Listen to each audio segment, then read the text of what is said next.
So let us begin, and I appreciate as many of you coming out tonight as are here, and we may still have a few people show up shortly, I don't know. But my name's Mike Frazier, for those of you whom I have not yet met, delighted you're here this evening. Just want to say a few words before Eve Dambra introduces our speaker about our upcoming programs. Next month, we have Pastor Jim Miller of the Third Lutheran Church is going to speak about the history of that particular church. That talk will not be in this room, it will be in the church. The church is at 31 Livingston Street. If you go up north on Center Street, same street that goes by Village Hall, you hit a T, that's on Livingston Street, and that's where the church is. And that'll be actually on a, it's not only that it will not be here, it will not be on a Friday, it's going to be on a Saturday. And the date is, I want to be sure I get this right, on the 28th of February, at 2 in the afternoon. And part of the reason for doing it at that particular time is that the filming of a church works a little bit better in full daylight. We hope for full daylight at that time, on that date, than at this time in the evening. And then the following month, in March, it'll be March 20th, Friday, we'll be back in this location at 7 in the evening. And we have Sister Kathy Donnelly, who originally was scheduled to speak in, I believe it was in December. And she was not able to be here at that point. But we have rescheduled her for that particular date in March 20th again, 7 o'clock. And she's going to speak about the history of Linwood, the old Rupert Chalk estate on the Hudson. It should be quite the story. She's not only going to talk about the history of Linwood, but also about what the Sisters of St. Ursula are involved in elsewhere. And then the following month, in April, April 24th, again at 7 o'clock here, we have Mary Mistral will be our speaker. She's going to speak about the ladies of the Hudson Valley, has written a book on that topic, is actually in the middle of writing another book on a related topic.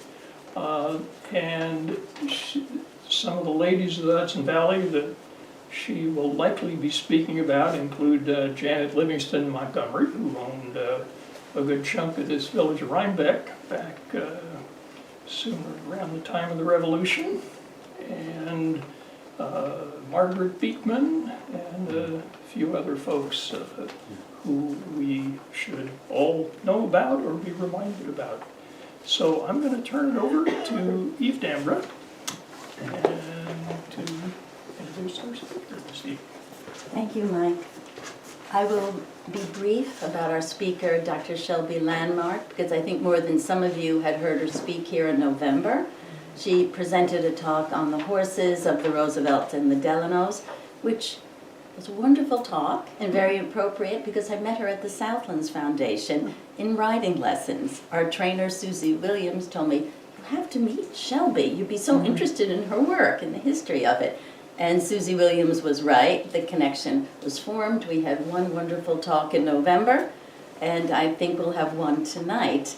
And Dr. Landmark, I should say, you can see, is a Mellon postdoctoral fellow at the FDR site. And tonight's talk, not on horses, but is on FDR and is on the topic of her current research, which is on the history and presentation of disabilities at the FDR site, focusing on the lived experience of FDR. And I think from talking to you that much of what I thought about what the public knew, the reaction to FDR and his disabilities, but I know it's probably wrong. So we look forward to your lecture tonight on FDR's disabilities, the true story. So it gives me great pleasure to have you back again.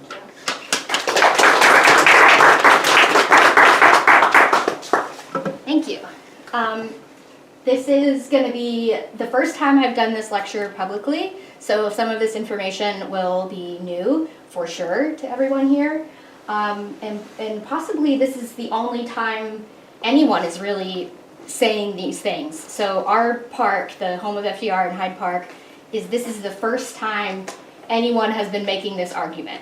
Since FDR's death, beginning a little bit during his life, this narrative of a conspiracy or a deception of his disability has been the most common story told about FDR. And that's really why I was hired to do this research, was to find out if that was really the case or not. And I'm now 2 years into my fellowship, and I can confidently say that that was not the case, that there was not this huge conspiracy of let's hide FDR's disability from the public. That is not what happened. So we're going to talk about what really was the truth. And so that's why this is the true story. So this is such an interesting controversy because one of the things that I hear more than anything when I tell people about my work is, I don't know a lot about FDR, but I do know that he hid his disability. I have heard something to that effect over and over and over in the last 2 years, which if you think about it is an interesting comment because you're saying, I don't know a lot about him, but this is the one thing that I know, was that there was this secret. But in that requires that you knew he had a disability for that statement. So it's one of the things that we know about him is that he had a disability. He got polio in 1921 when he was 39 years old. He was partially paralyzed for the rest of his life after that. He could only walk with a mobility device. After that, it was predominantly the muscles in his lower legs. He had a lot of strength in his upper body, in his torso, even the top half of his legs, but below the knee mostly, pretty much paralyzed for the rest of his life. So we know that, but we also, like I said, we hear a lot about this secret, about the public didn't know, he didn't want people to know, that kind of secret. So I've done a lot of research into this area in the FDR library, in the archival documents, so in his personal letters, in Eleanor's papers, and also most of this is from newspaper archives. So this lecture, I have found a lot of print reference to FDR's disability in the public. And this is a great thing about history nowadays, is that we have access to digital materials like this. I think that one of the reasons this story has progressed the way that it has and become so popular is because we didn't have access to digital history. So we can't really blame every historian who's written a book and said this narrative and repeated it, because this is the first time direct research has been done on this topic. So the crux of today, I'm going to hopefully have you take away with the fact that FDR's disability was known to many people. A lot of people knew about it. There's little to no evidence of a deception. And instead, what I have found is that FDR wanted the public to know he had a disability, but he wanted them to focus on the fact that he was healthy and vigorous and capable of being governor of New York and then president of the United States 4 times. Which I'll also say today is his birthday, so happy birthday, FDR. I hope this does you proud. So I'm going to have a few photos in here because that's what's most interesting to everybody. But I want you to just look at these photos and think about the mobility devices that he's using, number one. And number two, how many people are watching him use these devices. So we have a great picture here. This is from the Hollywood Bowl. You can see him using a cane, and he, I think, is holding onto the arm of somebody around here. Yeah, this person right here. It's kind of blurry. This is a cropped image. There are hundreds and hundreds, if not thousands of people watching him progress down this aisle. And if you've seen a video of him walking, there's a few that exist, it's very clear that he's not walking in a normal way. It's very clear he has a disability, and he's using his leg braces and his crutch or some other kind of mobility device to get around. A very common mobility device he used also was ramps with railings like this so that he could propel himself forward. So you can see him getting off of a boat here. This is him getting off of a train. This is also cropped. Imagine this much of a crowd in the picture. That's how much I've cropped it. But you can see he's almost horizontal here. So it very obviously would have been not a able-bodied person moving. And this is hundreds, if not thousands of people at every time he went somewhere observing this happen. Again, getting out of the vehicle, we'll see some more like that. Again, ramps like this type of thing were created for him. They had lots of traction on the bottom so that he wouldn't slip. The railings were necessary, and they would park his car right in front of it so that he could get out by himself for the most part. And again, hundreds of people watching this happen.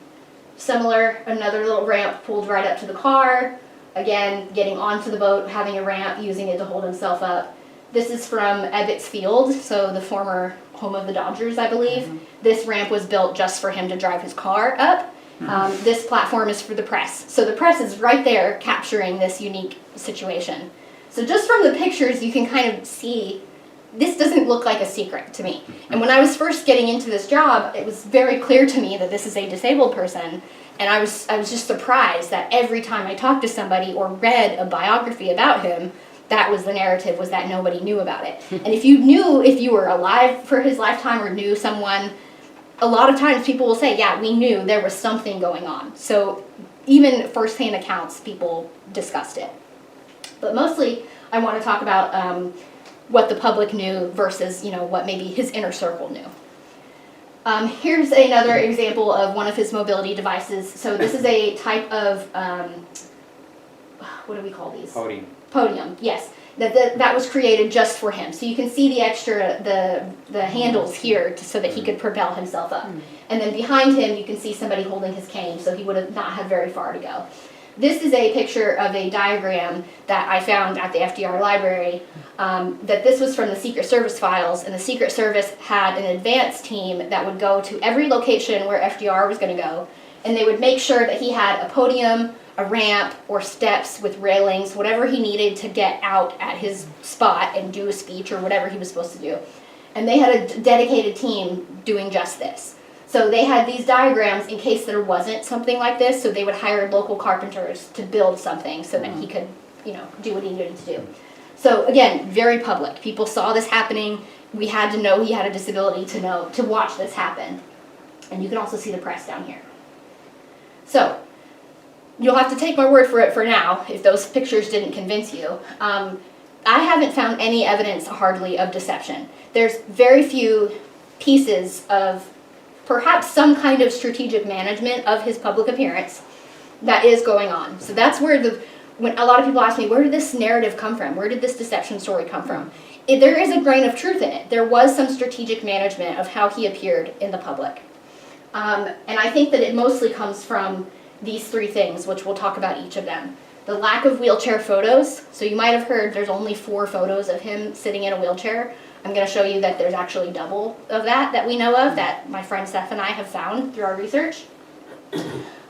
There's lots of discussion about his walking habits, and we hear a lot that FDR walked, in quotes, or that he pretended to walk or gave the illusion of walking. So that narrative has spread a lot. We're going to talk about the problems with that and what really is walking anyways. And then we have this prohibition of photographers capturing him getting in or out of a vehicle. That's often cited as a source of the secret, but we're going to dispel that as well. So the lack of wheelchair photos. Like I said, there's more than 4, but we know there was some kind of strategic management of this. So a formal prohibition from FDR or from his advisors has not been found. And I feel pretty confident to say that if it's out there, I would have found it by now. If you know where that is firsthand, I'd love to see it. But in 2.5 years, I haven't seen it. However, like I said, there's some scant evidence of some kind of management going on. So we have a Life magazine, I believe in 1937. Their editor at the time was anti-Roosevelt politically. And he published a photo of FDR in a wheelchair being pushed by a naval aide. And in a private letter from FDR's press secretary, Stephen Early, to FDR's physician, so again, this is not the press secretary speaking to the public, this is a private letter. The press secretary said to the physician, he sent him the magazine, and he said, here's a picture of the president in his wheelchair, a scene we have never permitted to be photographed. That's some evidence of some kind of deception, right? But again, we have to think that this is not to the public. He wasn't saying this to the public. He wasn't writing this to Life magazine. This was a private correspondence. There's no evidence that Stephen Early or anyone else, a part of FDR's team, actually went to Life magazine and got them in trouble for this or investigated how this happened. And we also have to consider the context that Stephen Early was really strict about what the press was allowed to photograph and what they were allowed to do with FDR. And a lot of those things were because of things like exclusive rights. So you couldn't have Life magazine being allowed to photograph him in a situation if Time magazine wasn't also allowed to photograph him in a situation. So if you were going to go to an event with FDR and you were a part of the press, you would be told everyone's going to take this picture at this exact time. And that way everyone has the same picture. So that's about exclusive rights. That's not necessarily about let's hide his disability from the public. Other things that I'll show you, the press would get very close to him. That's a security concern. You could hide weapons if you're very close. You could hide things behind your camera equipment. And that was all stuff that the Secret Service was aware of and they were concerned about. So they established I think it was a 12-foot perimeter around the president at all times. And they were also concerned with flash bulbs. So if you were very close to the president and you were taking photographs at random times instead of at the one time that you were allowed to, that's blinding to the president, it's dangerous, it's not good for anybody involved. So a lot of these rules don't necessarily have to do with let's hide his disability from the public, they have to do with safety concerns for the president. So that's our one little piece of evidence. We have another piece that I found, and this is, again, not to the public, but this is from FDR's naval aide. He sent a memo to Winston Churchill's personal assistant on their Atlantic charter trip, and he said, for your information, the president is never photographed when walking or in his wheelchair. So there's a private correspondence there, but you have to consider too, this is between two foreign powers. So you wouldn't let a country that is not your own take pictures of the president in a vulnerable position, even if it is an allied country like we were. There were a lot of strict rules for their press as well as for ours. This was also on a Navy ship. This wasn't a public appearance. So they were, again, managing his appearance and how it would be for the public at a later date. But this one little private memo is what it is. Yeah, so that's all I'm going to say about that. So there's so two pieces of strategic management, right? That's not very many when we think that this was the most photographed person of all time during his lifetime, and just how much exists out there. But we will see. We will see him walking, and we will see photographs taken of him walking, and we will also see photographs of him in a wheelchair. So even that discredits that little piece of evidence. If there was a prohibition for the press, do not take a picture of FDR in his wheelchair, that kind of prohibition. If there was, which from those two pieces of evidence, we can't confidently say that, we also have evidence that FDR did not abide by his press secretary's wishes. So in this one, in his first White House press conference in 1933, Stephen Early sets down the rules. You are not allowed to take pictures of him sitting at his desk or whatever. And in this story, which you can read in the New York Times, Roosevelt turns his chair towards the photographers. A distinct innovation permitted by him personally after his secretaries had vetoed cameras. So here we have evidence of his press secretaries laying down rules for how he's supposed to be photographed by the press, and FDR himself not listening to those rules. So this is important because it tells us that if there was a prohibition, that it wasn't necessarily from FDR himself. It was from his advisors. So that already means we can't say FDR did not want people to know he had a disability. That doesn't hold water anymore because we know FDR didn't hide it himself, and because we can see it in different ways. Also, context for wheelchair use. So if you're thinking, yeah, but 4 photos, or however many you have, 8, whatever, that's not very many for being the most photographed person at that time. However, the context for wheelchair use at the time was you couldn't really use a wheelchair in public at all. And anywhere that FDR went, he would have had to stand up and use his leg braces and use his crutches or cane or whatever else at anyways. So it made more sense for him to come to an event knowing he was going to have to use those devices instead of relying on his wheelchair. We didn't have curb cuts, we didn't have sidewalks the way we do now. We didn't have elevators in every building, so he would have had to use his legs. So it makes sense why we wouldn't see a lot of pictures of him using a wheelchair. We do know that at his rehabilitation center in Warm Springs, which he built and designed to be accessible, every sidewalk had railings, every building had a ramp, they had elevators, they had automatic opening doors. So he designed this place and Top Cottage, which is in Hyde Park. He designed both of those to be able to use his wheelchair. So we can imagine if FDR had lived in a world where he had more wheelchair access, he would have probably used it more because it was comfortable and he designed his homes to be like that. But that's not how the world was at that time. Here are the photographs that most people are probably familiar with of him sitting in a wheelchair. So here we have him at Springwood in Hyde Park on his front terrace. You can see lots of people are here. So we think that when he was at home, he used his wheelchair because he had ramps at home, and we'll talk about those too. But this is how he would appear to the public at home. So these are politicians. Here he is at Top Cottage. Again, he designed Top Cottage to be accessible to use his wheelchair, so it makes sense that we see him there. This is the photo that the Life magazine kind of snuck, that they weren't supposed to take. So you can see him sitting here being pushed by somebody, and that's 1937. This photo is from, I forget which ship he was on. I forget, but this is I think a clip from a video actually of him seated in a wheelchair that I believe was only discovered recently, like within the last decade or so. And then here's a photo of him seated in a wheelchair on one of Vincent Astor's yachts. So those are the ones that most people know of, we've known of for a while. Throughout my research, including with my colleague Seth, we have found some other photos, so I'm going to show you those now. So it's not just these 4 or 5 that exist. There's also some more. So significantly, here he is on, I'm not good with the ships, I forget which one, but he's watching a naval event, and you can see his wheelchair here with somebody's hand on it. So he would have been pushed up to the edge so he could watch it. This counts. That's a photo of him in a wheelchair. We know that's a wheelchair.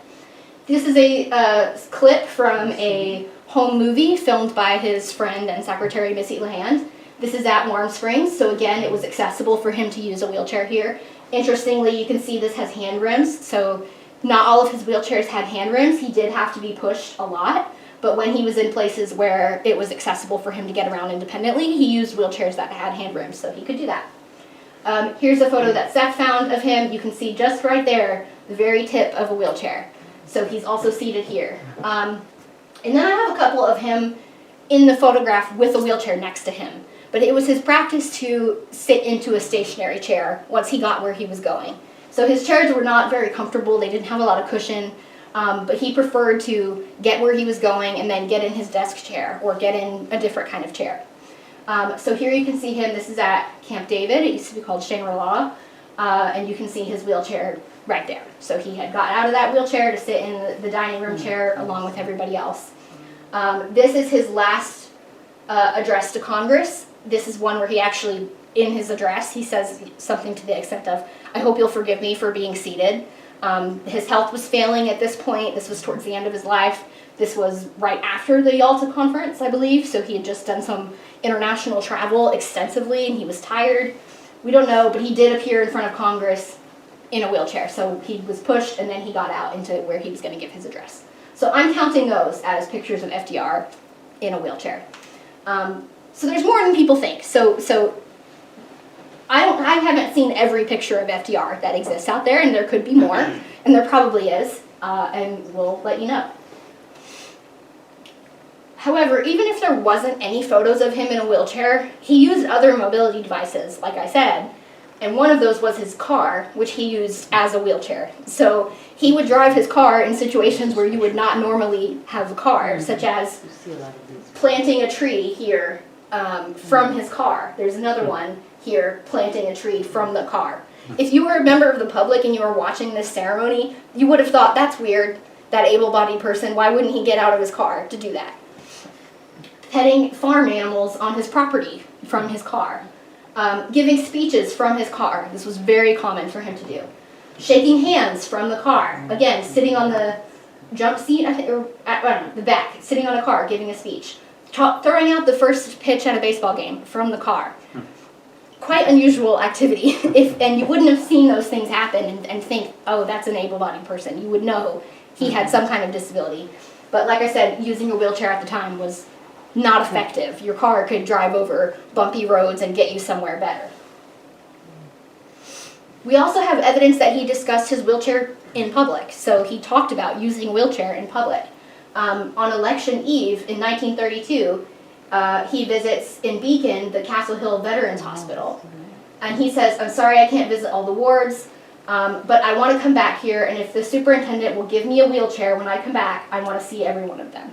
So that was published in the New York Times, that was published in Poughkeepsie. He's talking to the public about using a wheelchair and saying, I can't get around where I want to go because I don't have a wheelchair here. This is early in his career. After this, that he mostly travels with at least 2 wheelchairs everywhere he went. But obviously for some reason he didn't. This is significant too because it's 1932. So sometimes we'll say, oh, he appeared in front of Congress his last time because his health was failing. He'd already been elected 4 times. We don't think he's going to run again. So it's okay if he lets people know he uses a wheelchair. But we can see here on election eve for his first term, he's talking about it. So that doesn't hold up either. Also when he dedicated Whiteface Mountain Memorial Highway in 1935, again, pretty early in his career as president, he talks about not being able to go up to the top and that if they had a comfortable elevator one day, comfortable and easy elevator, he would be able to go up there, which they do now.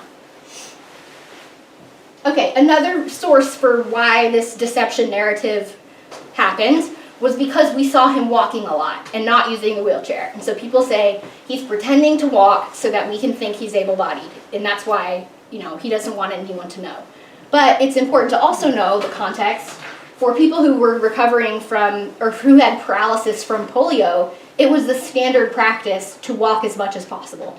99% of people who had paralytic polio recovered some, if not all, of their ability to walk. So it was important, according to his physiotherapist, and I'll show you from his doctor as well, to do this practice called corrective walking. So that's where you would use your leg braces, and that's that very specific gait that he learned how to do that wasn't unique to FDR. Anyone who had paralysis, particularly from polio, learned how to walk like that. And part of that is because you want to prevent deformities and give support for your weakened joints. If you know anybody who uses a wheelchair full-time or a lot, you know that's hard on your body. It's better for you to be up if you can. And it's constant corrective training. So he wasn't walking to trick people. He was walking because his physiotherapist and his doctor are, we have documentation that they told him to walk as much as possible.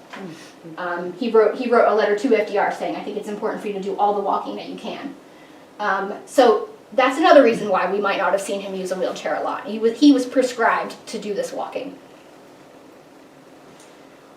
Also, we have to get away from this FDR would never walk again, FDR couldn't walk narrative, because I think that that's not accurate to what he was doing. Nowadays, when we see somebody using a cane or a walker, we don't think to ourselves, and we especially wouldn't say, that person's pretending to walk, or that person's giving the illusion of walking. The definition of walking is to advance by steps, to move along on foot. His feet were touching the ground. He wasn't hovering to places, he was walking with a mobility device. So it's more accurate to say FDR would never walk again without the use of mobility aids. So he did walk, but he had to have an aid. Okay, lastly, getting in and out of cars. What's the evidence for this? So we have been told, if you've read any biographies or anything about FDR, we've been told that the Secret Service would destroy cameras. You weren't allowed to photograph him getting out of the car because he had to have assistants to do those things. Again, I have not found a formal prohibition from his press secretary, from anyone in his circle, that said you can't do this. There is some evidence of some kind of management of his appearance. And we'll talk about those. But again, think about this. Every politician would have had strategic management of their public appearance. So it wasn't unique that this was happening to him. The only bit of evidence we've ever found from his lifetime is from this magazine called, or this, I think it was a newsletter is what they call it, is it Editor and Publisher, which is specifically for journalists. So journalists would read this paper and learn how to go on a campaign trail and cover FDR. So it was journalists writing to other journalists and saying, you need to be on this a train platform because he's going to come out here and he's going to do this. It was specifically for journalists, to journalists. This is not to the public. And so in 1936, they said the Secret Service will seize cameras taking photos of FDR getting out of a car. And they said, by what right they do this, I don't know, but I have never seen the right questioned. That's the only contemporary evidence that exists, as far as I have found. Again, though, this isn't super strong evidence of a deception narrative because it's not for the public, and it's journalist to journalist, and I haven't seen this anywhere else. This is the only example of it. 4 days later, we have a small newspaper in West Yorkshire, England, pick up this story from the editor and publisher. So this is to the public, but it almost word for word matches the editor and publisher piece, so we know they got that information from there. But they published, I have a screen grab here of what they published.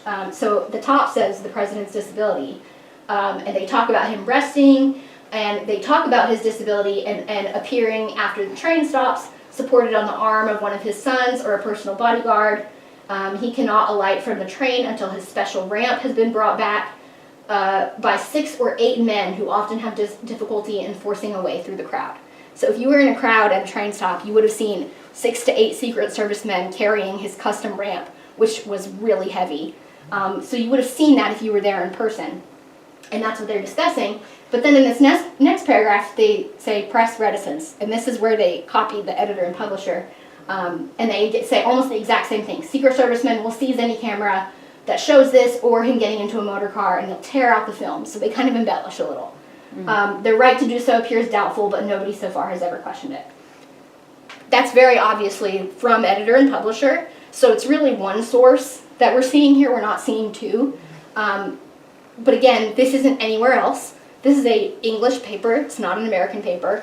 And you can't say this is evidence that the public didn't know he had a disability because even they say it right there, the president's disability.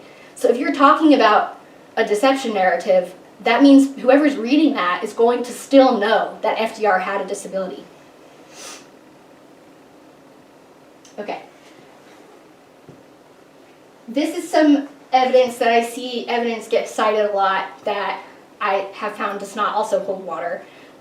If you have ever read the Hugh Gallagher book called Splendid Deception that was published in 1985, that book is responsible for a lot of this perpetuation of the narrative, which, think about that, it was published in 1985, so we're way past FDR's lifetime. So there's a problem already. But Hugh Gallagher in that book says that FDR told the press, no movies of me getting out of the machine, boys. The machine is the car in this situation. This quote I have seen so many times in subsequent biographies about FDR, so I was like, wow, that's pretty damning, right? So I looked at his footnotes. Gallagher cites another biographer, Frank Friedel. Frank Friedel published his book where he uses this quote in 1950. So again, 5 years post FDR's lifetime. That should raise red flags. Friedel cites the New York Post, which at that time did not exist. The New York Evening Post existed, so we can assume that's probably what he meant. When we look at the New York Evening Post archives for that date, there's no quote from FDR in there. So we can't find where this quote comes from, and as far as I'm concerned, it doesn't exist. So when you go back to the primary sources, it's not there. Even if it was there, again, FDR is being published talking about, don't let anyone know I have a disability. But if you're reading that, you know he has a disability. So it, again, doesn't hold up the narrative or the argument that nobody knew about it. Even if there was, though, we can still challenge that by looking at all of the photographs taken of him getting in and out of vehicles. There's a lot. Once again, imagine this having tons more people in the background that I had to crop for, PowerPoint's sake. But you can see his a Secret Serviceman helping him lock his braces to get out of the vehicle. Hundreds of people are watching this happen. And look at their faces. They're smiling. They're all happy to be watching this, historic event, watching the president get out of his car. Nobody's embarrassed. Nobody's hiding their face to try not to see what's happening. And FDR's not embarrassed, and nobody's trying to hide that this is happening. And a photographer took a picture of that. This isn't the only time either. We see lots of different examples of him throughout his lifetime getting out of the vehicle with assistance. and that's been photographed. Here's some more. Here's FDR right here, having just gotten out. Here's FDR getting his coat on to get out. Again, getting out of the car right there. He would often hold on to the door like this, getting out of the car, getting out of the car. There's FDR right there, probably getting his leg braces locked, getting out of the car. Here he had just gotten out of this car right here. Now he's walking through the crowd with his cane. So we see him getting out of the car. So that wasn't the rule all the time of if you take a picture, the Secret Service is going to destroy it. And here's another one of him getting out of the car with assistance. And again, hundreds of people watching this happen. Okay, let's say, even after all of that, maybe there still is out there somewhere this prohibition of don't take photos of him getting in or out of a car. We know the press was allowed to talk about it. So they would say things like, he stepped from the car to address the crowd, or he was helped back into his car as photographers snapped pictures. So we have descriptions of this happening. At the 1937 All-Stars game, we have a very detailed description of him arriving at this game. Congress was closed for the day. It was, I think the audience was around 10,000 people. It was a huge event. And as he arrived and he left, he was cheered by the crowd, so they saw him come and go. When he arrived, an escort of 12 Eagle Scouts convoyed him to his box. A band played the national anthem, and the crowd was ready for business. The band is playing the national anthem. There's a huge crowd of Boy Scouts, Eagle Scouts taking him up there. There's a lot of fanfare. That's not a secret. That's not, we need to sneak him into his car, make sure he's in his seat before the crowd gets there. No, it was visible and it was talked about. Here's another example of possibly a better case for what Secret Service was doing when they were prohibiting photographers, besides the fact that we want to hide his disability. They talked about, or this is published in a newspaper where they say the Secret Servicemen cautioned photographers about flashing bulbs within 6 feet of the president. It has been our experience that bulbs sometimes explode and endanger the president. So there is a reason why maybe you might be told, stop, don't take a picture right now.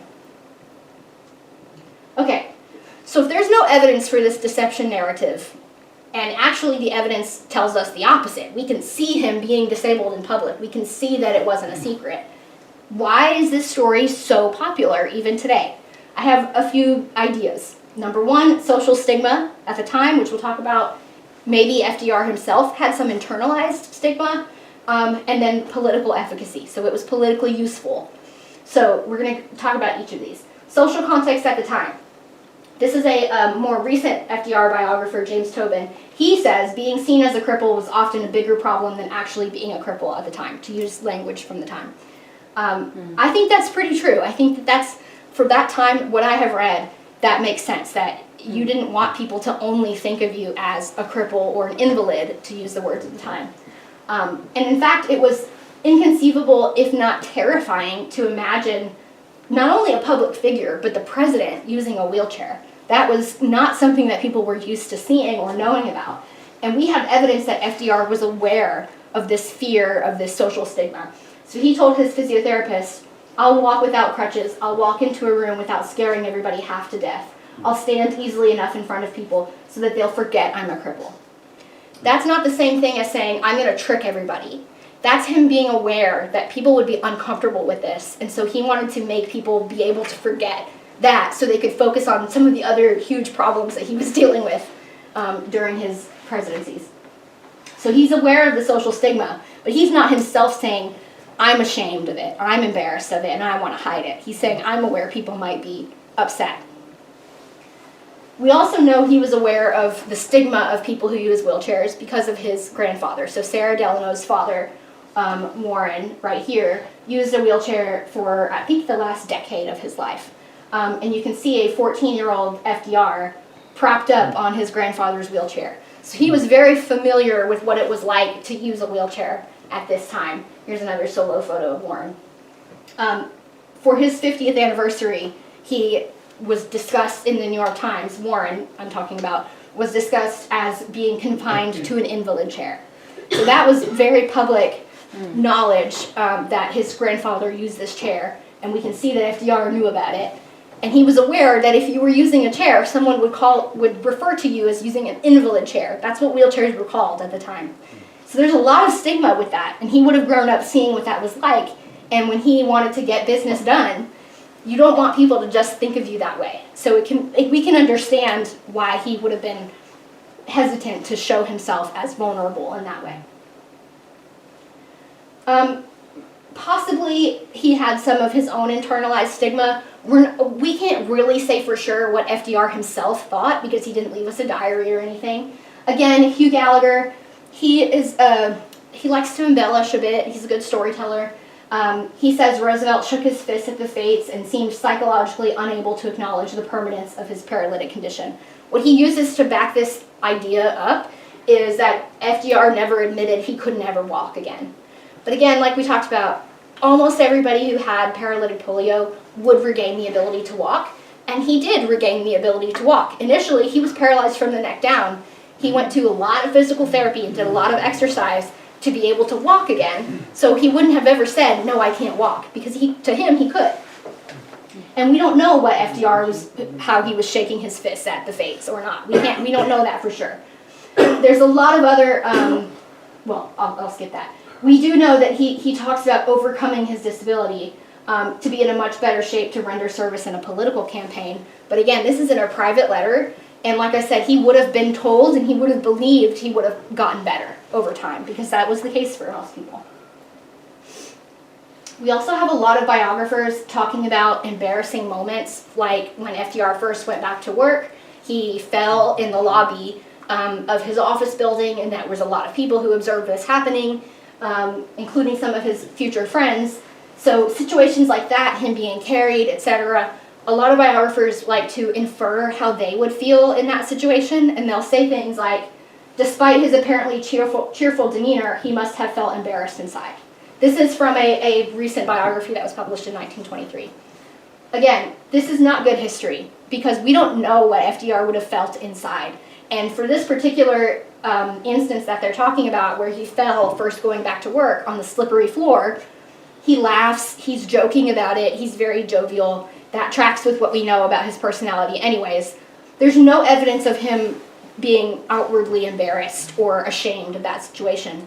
So it's not really fair for every biographer then to say, but he must have been ashamed, he must have been embarrassed, because we don't know that, and that shouldn't take precedence over the fact that we know he was laughing about it. So that's what we have documented.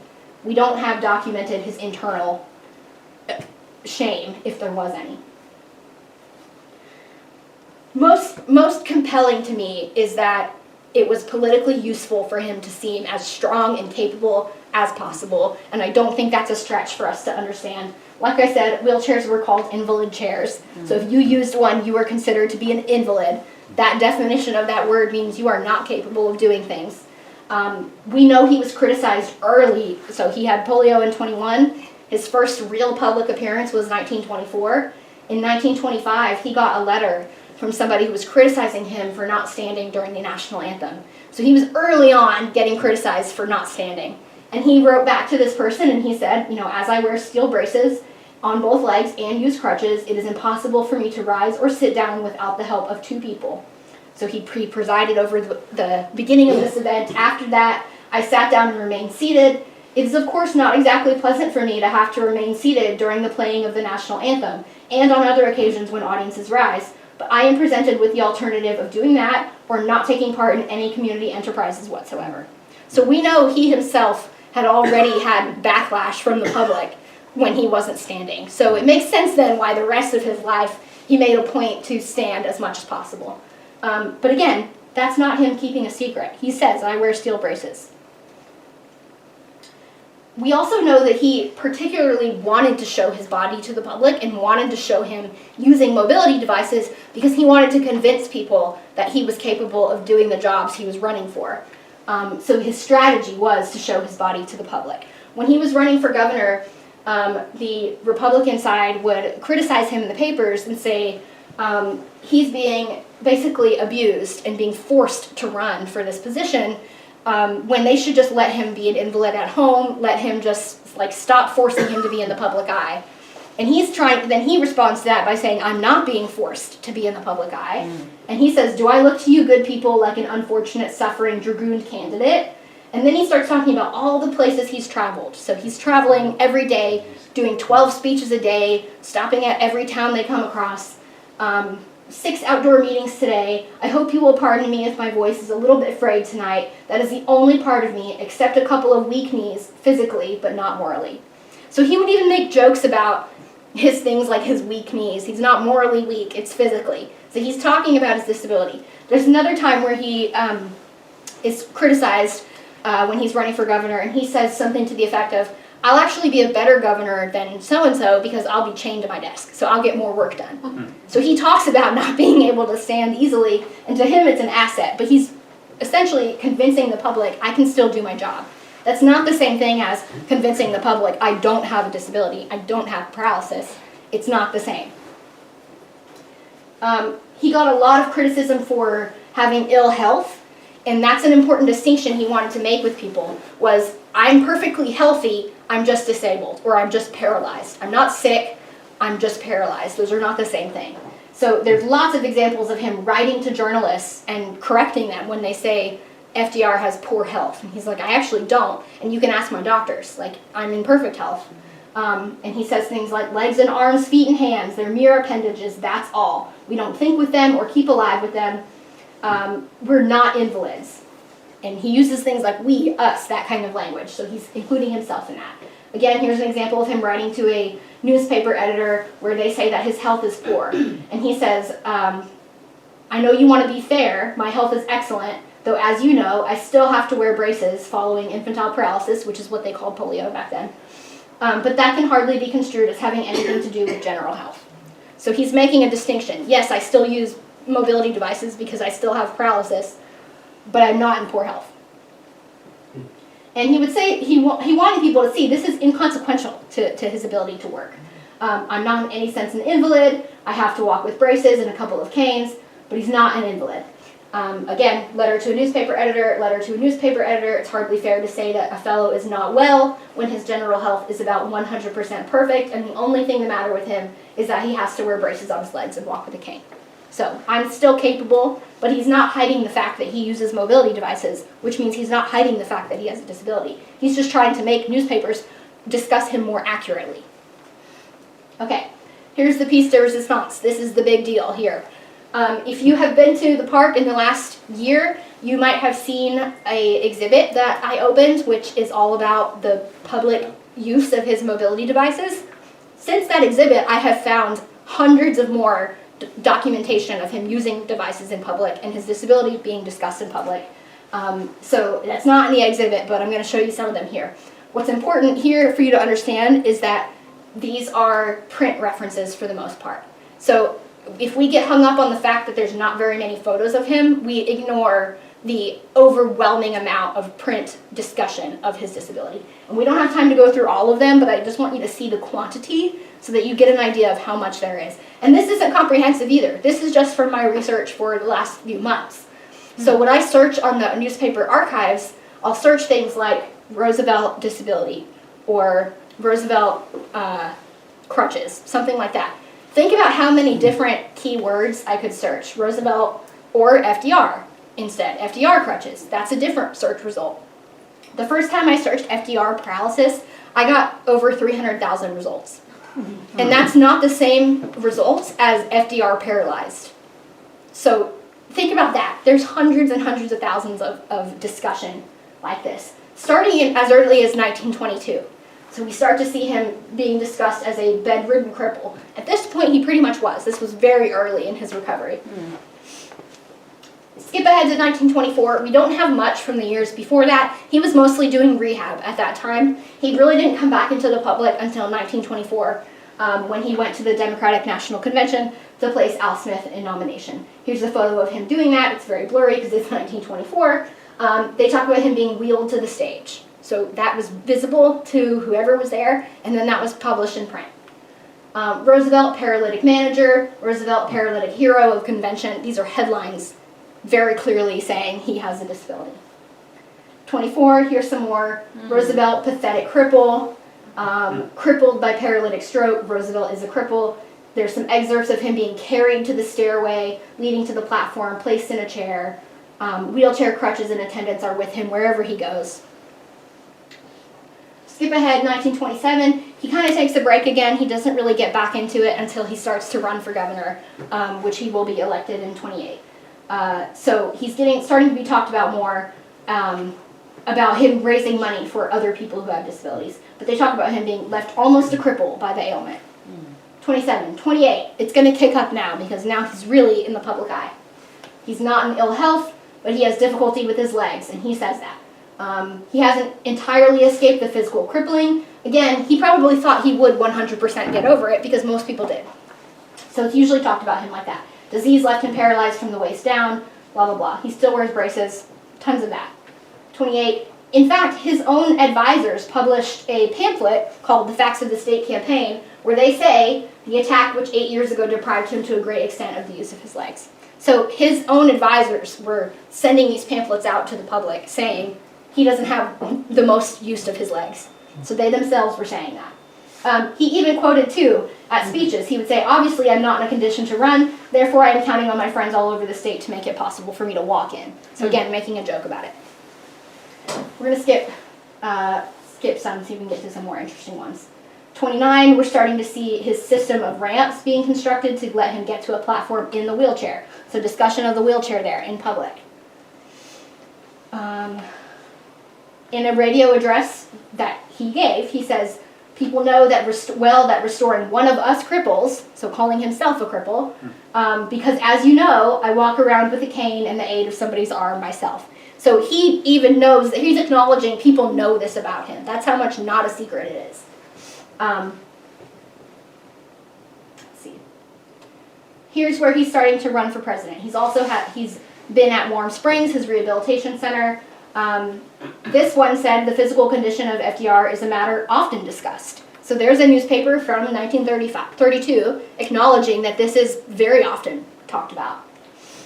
In fact, there are quite a few examples of these Q&As in newspapers where people would write in and say, or they would have people write in, what are your questions? And the editor or whoever would answer them. And I see this a lot. People would ask, is he a cripple? And the editors would respond with a very nuanced and accurate response, which was he had an attack of infantile paralysis, which left him unable to walk without assistance. So there, you see, the public was like, I'm not sure what's the truth. And there it was. Okay. Him being wheeled around in a chair, 1932, 33. He has a very serious physical handicap. He gets massage of his shriveled legs. 34, making his way slowly up a ramp. His paralytic feet. President came through in a wheelchair. He can walk when he wears his braces because of his lameness, etc. Okay, you can see. We don't have time to go through all of these. I can send them to you if you want, but this is going to be a book eventually, and it's going to be out in the public. We're also working on putting this on the National Park Service's website so that you can kind of flip through and daily see what the press was talking about regarding his disability. But you can see there's a ton. Some interesting images. 1939, Life magazine, different editor than the one in 37, published these photos of his house in Hyde Park. This ramp you can still see there today. So they took a photo of it. You might have heard they would hide the ramps when you entered the house. There's no evidence for that. In fact, we have the opposite. Eleanor even said the ramps were always in the house. And they published this photo of his wheelchair in the foyer, and they said the president's chair. And there's another close-up. So 39 pictures are published. We have some Nazi propaganda that was discussing his disability. You might have seen on the flyer. Hitler called him a paralytic madman. That was highly published internationally. People were talking about that. President being brought down in an elevator. He cannot move about much. He's on his way in a wheelchair. 42, Hitler again talking about him, talking about using his other devices, etc. We see a lot more after he's dead also, so I don't know if I have any of those in here, but this is towards the end of his life. We do think that as his health began to fail, so remember there's a difference between health and disability.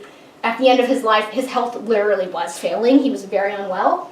At this situation, we see him being wheeled out on the porch by his valet, and this was at Hyde Park, and there they talk about the battery of photographers watching this happen. 45. So we start to see stuff post-death also. Comparisons of what he looked like at the beginning of taking office versus at the end. He carried on in spite of a crippled body, crippled for over 20 years, etc. So they're not hiding it even then. The king of Saudi Arabia saw him in a wheelchair. Roosevelt actually gave him a spare one of his wheelchairs. We have an article about that online you can read. And then his seated Congress appearance where we saw the picture of him with the wheelchair there.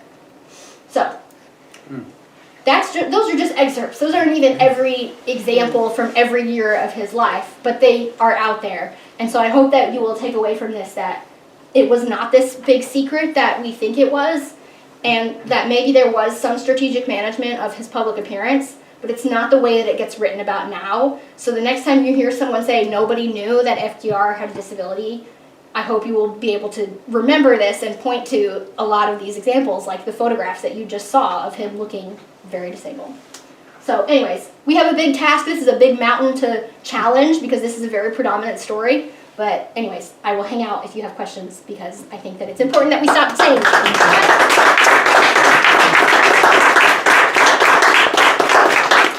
I have a question. Okay. The Life magazine editor who you cited earlier with the very fuzzy picture of him in a wheelchair, what did he use, what did he take that to mean about FDR? The editor? Why would he print that? That was an editor who was known to be antagonistic to him. So I think that, as we know, people thought using a wheelchair made you appear weak. It was still considered an invalid chair in 1937. So I think that his intent was to make him look weak.